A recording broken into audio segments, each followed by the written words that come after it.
I'm Roger McKenzie, Assistant General Secretary of Unison. It's a pleasure to be here. Thanks for the invitation. It's a real pleasure. I'm going to talk about two things tonight, one of which was just mentioned in the introduction, which is about what's going on with the murder of George Floyd and some of the other things that are taking place. I can't not talk about that. This is something that's weighing heavily on my mind, and it's also something that's weighing heavily on Unison's mind because of other things that are taking place, namely the disproportionate impact of COVID-19 on the Black community, but also on our members. Just two nights ago, we lost another one of my friends, Black member of our in the West Midlands, who I've known for a very long time, who died of COVID-19. Another person who couldn't get a test, who couldn't get PPE, wasn't looked after by his employer, and as a consequence, died needlessly again. And I have to say, in preface to all the other things I'm going to say, I have to say I am absolutely clear there must be a day of reckoning with this government for what they have done to working people during this crisis. They have deliberately, in my view, put carers in harm's way. And I don't say that lightly, but they have. And we're putting together as a union the evidence to present widely once this crisis is over. We'll produce a dossier that brings all this information together.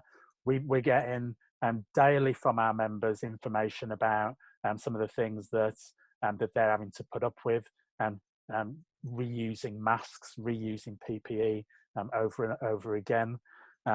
We've had NEC members of ours who've caught the virus, and a couple of them nearly died as a result of this.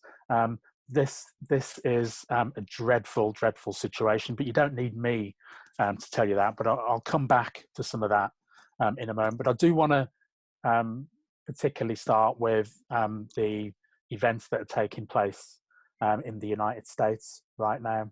I suppose just about everybody here, I would imagine, has seen either a still or video of the murder of George Floyd, which comes just a few weeks after the video emerged of an event that took place in February of the lynching of Ahmaud Arbery. And all he did was just go out for a run, as he did every morning. And these two guys, one of them with connections to the police service, decided basically to hunt him down. There's no other way I can think to describe it. And that event took place in February. And frankly, the only reason many of us believe, that any prosecution was even considered and that the persons responsible were finally arrested was because a film was taken of it by a passerby. Now, I think it was the actor Will Smith who said that he thought that racism wasn't necessarily getting worse, but it's now getting filmed. And many of us have been talking about this for a long, long time. I've lost count of the amount of times where I've travelled on a train, or I've travelled on a bus or the tube and been subjected to some racist attack of some kind. Even here in Oxford,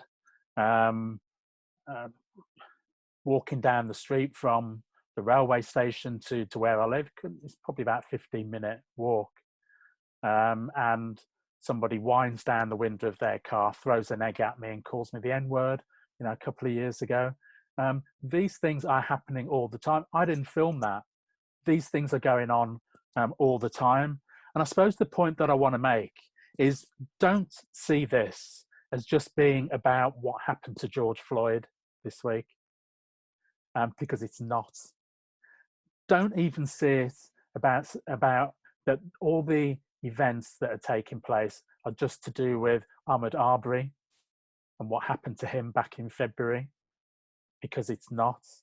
This is a deep historical issue that is playing out in front of us, that is the culmination of hundreds of years, actually, of racism in the US. But also don't think this is anything, that this is 3,000 miles away across the Atlantic, and we don't get things happening over here too, because we certainly do.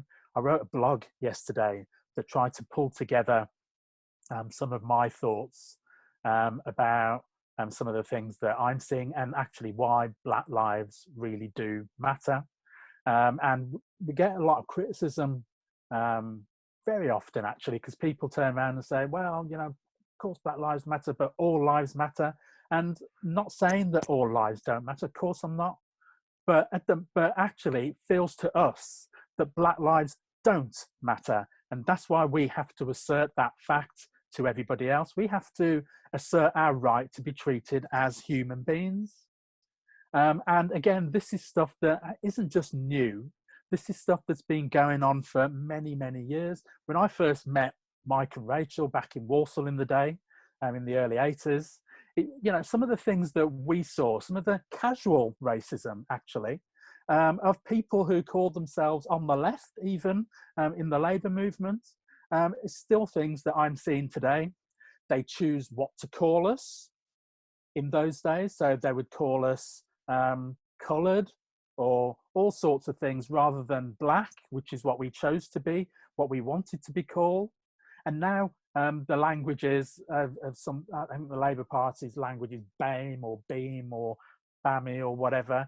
And people don't listen to what we're saying, right? We have a right to be able to choose what we want to be called as human beings, right? And what we choose to be called isn't an idle thing. We choose to be called black because it's a political statement.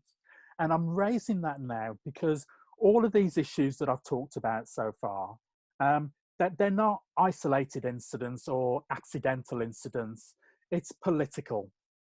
And even if the individuals, some of the individuals who are carrying out these acts are not doing it from a party political viewpoint, they're doing it from a political outlook about how they regard Black people, i.e. as subhuman.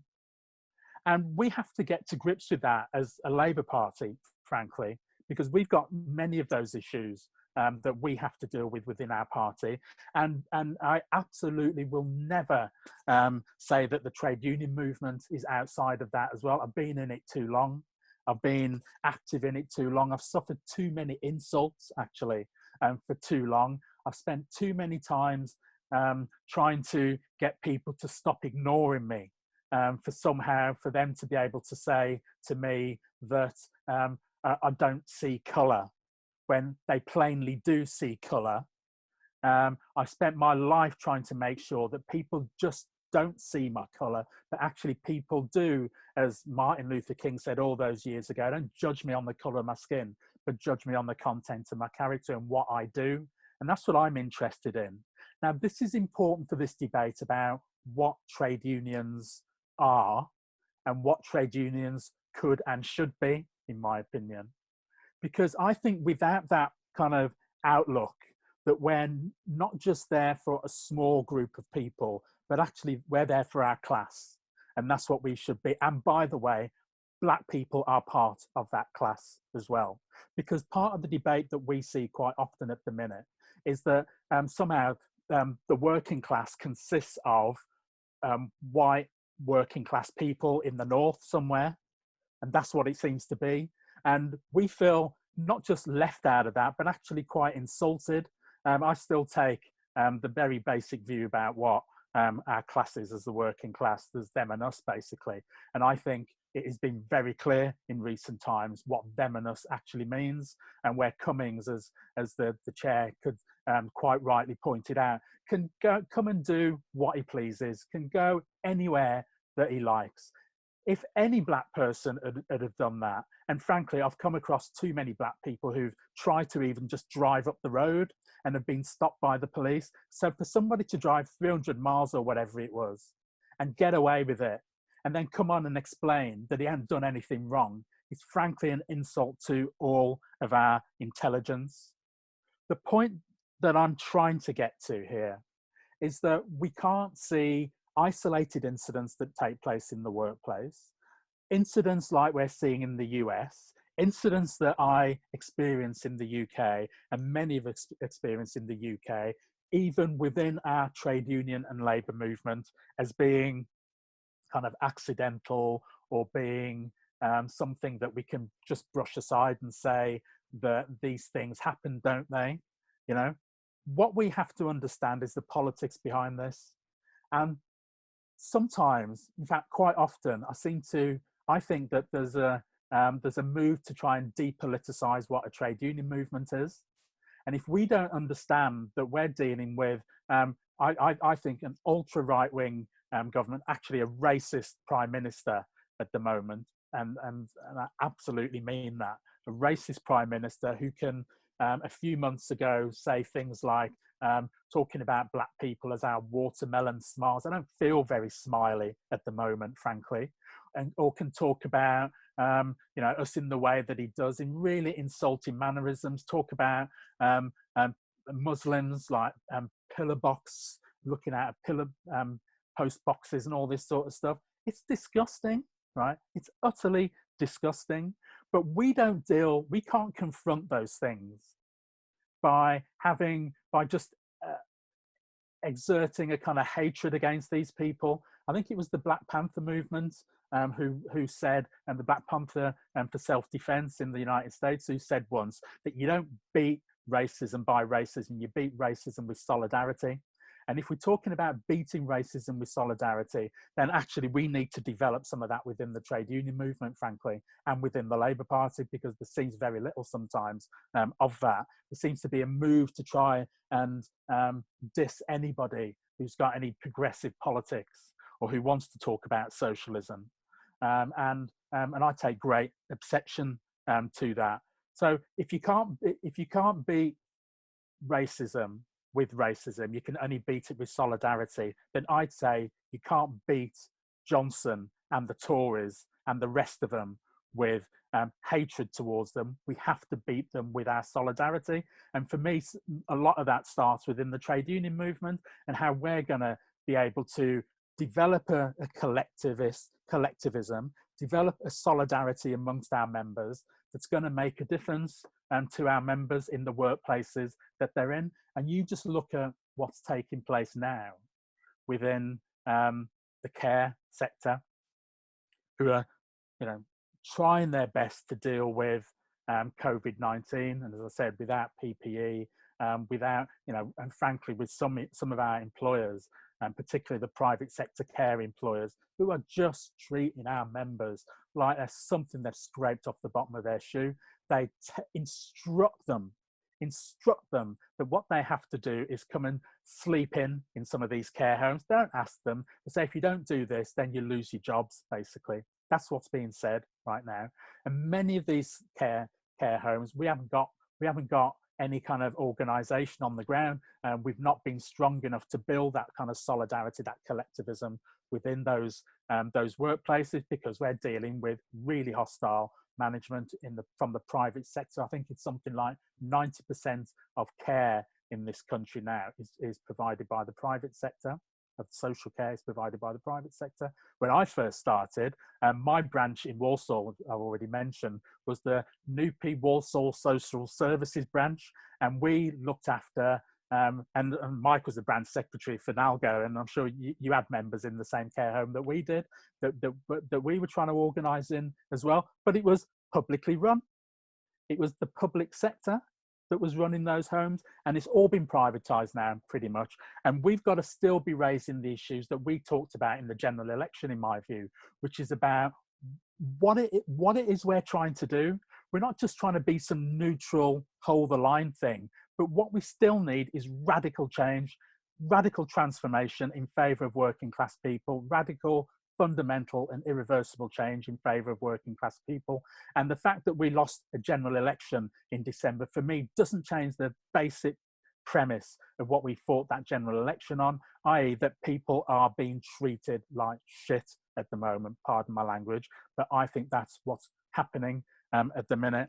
And when you look at this COVID-19, I've already said that I believe that people are being deliberately put in harm's way. And we're having to find a way of standing up for those workers, making their voices heard, not just our voices, but their own voices heard. So we're trying to organize remotely. So when we say, what is the role for the trade union movement during that kind of era of Boris Johnson? That is to stand up for people, stand up for our class, frankly, the basic answer to the question. And stop apologizing as if we're some sort of underground movement or something. I said that one time, by the way, when I was sat next to the General Secretary of the RMT, and they are an underground movement in lots of ways, I suppose. But we are not an underground movement. We should be proud of who we are and reassert our trade unions and reassert our socialism and say what it is we actually stand for, and stop ducking and diving and trying to find the smart, what we think is the smart political maneuver to deal with situations. We should say to people what's going on now, because I tell you, one of the reasons why we're seeing discontent in this country and the US and elsewhere at the moment isn't just because, as I said, because of George Floyd and Ahmaud Arbery and the rest of it, but it's because people are looking around waiting to see who is going to do something about the fact that Black people are getting killed at the moment. Right? Instead of just warm words about it, who is going to do something? And one of the things that worries me is something that happened today. I don't know if you've seen this on the news today, but the AFL-CIO building, which is the American TUC, their building was set on fire today. In Washington, DC. Literally, I think it's about a mile away from the White House. But somebody set on fire the ground floor of that and daubed slogans on, the silence is just collaboration or something with what's going on. That's the strength of feeling. I'm not condoning burning down anywhere, but what I'm saying is that's the strength of feeling that there is right now, that people don't see anybody else doing anything. We see a lot of warm words, but people not standing up and taking a firm line. And I've seen all these statements before, frankly, that people are coming out with that I've seen today, and I think one's even been put out in my name, about how terrible it is over there and how we must condemn racism. Of course we must, right? But we've been here before as well, because it's 27 years ago, and when Stephen Lawrence was killed, and we had a small amount of time where things looked as though, where it looked as though people were interested in doing something about institutional racism. Then it was forgotten, and all those initiatives stopped. Well, if we're ever going to move beyond warm words, which is absolutely what's necessary, people need to show that they're making a difference. They need to show that they mean to see real change. The final thing I just wanted to say something about is this whole thing about Black and that terminology, because I really don't like being called BAME, and I know the Labour Party uses that, not an acronym.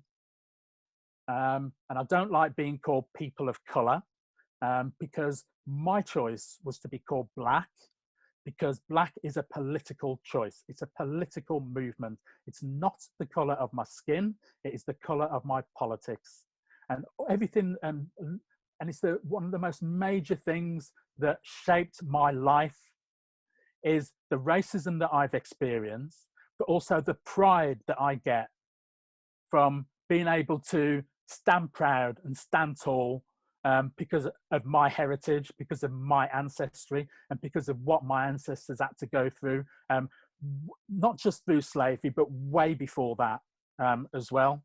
So don't call me a person of colour, because it denies my politics. And don't call me BAME or any of the other acronyms, because I'm more than an acronym. What I am is a political person, and Black people are political, and we need to take our active role. Years ago, I was one of the leaders of the Labour Party Black sections, and I was proud to do that. And one of the things that I learned there was that nobody has ever done anything for us. is that we've always had to stand up and do everything for ourselves. And I think that has to change. So I think if you want to support the campaigns against racism right now that are going on, don't just say you're against racism, right? You have to be actively anti-racist. You have to do that because it's far too serious not to be. And if you want to be, anti-racist, which I presume that you all do, then we have to take that into the Labour Party, and we have to take that within our trade unions as well, because there are still far too many people who take the easy option out and don't stand up when they see racism taking place, who will stay quiet because it's convenient, and we haven't got those choices to do anymore. We have to stand up together, because when we stand together, we're strong. And when we stand together, we got a chance of beating these people and a chance of bringing about that fundamental and irreversible shift in society in favour of working class people that I mentioned earlier on. Happy to take any questions.